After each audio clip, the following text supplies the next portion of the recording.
Seating depth is not that scary to find. Let me show you why.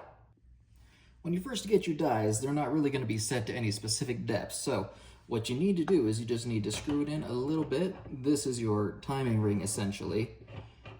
I like to keep it about 3/4 of an inch. So about right there, kind of to the point you get a little bit of tension. Then bullet. Then you'll feel it kind of seat just a little bit.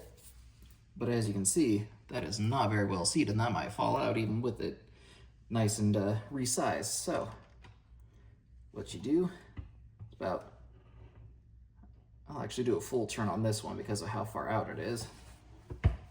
Give it just a little bit more seating depth. Okay, so that's a little better, but it's still not perfect. So let's see where we are on our cartridge overall length with that seating depth. Okay, so 3.3. We want this to be 3.25. So back to here. Give it another 1/2 to 1/4 turn.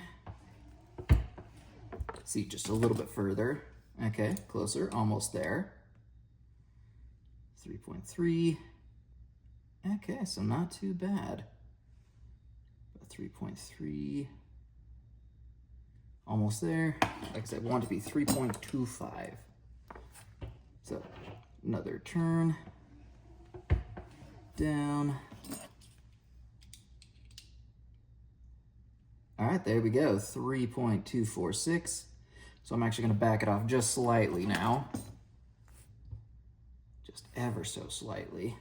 Then you go to the next load.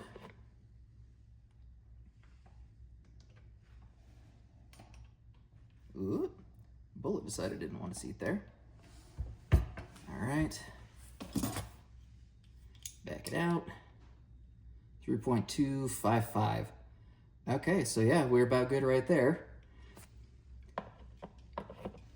So if you want to be super precise, after you've kind of locked that in place, you can use this top, which will be just a little bit more of a fine adjustment.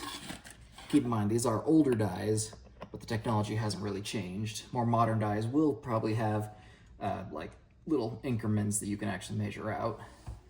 Let's see where that puts us on this one. 3.25 exactly on the money. Thank you for joining me at the reloading bench today for this rather short video. Hopefully you learned that seating depth is not a very scary thing nor very hard to find. If you enjoyed, please leave a like. If you thought, what the hell is even that? Please also leave a like, but tell me what I can do better so that you understand a little bit easier in the future. Until we meet again, adios.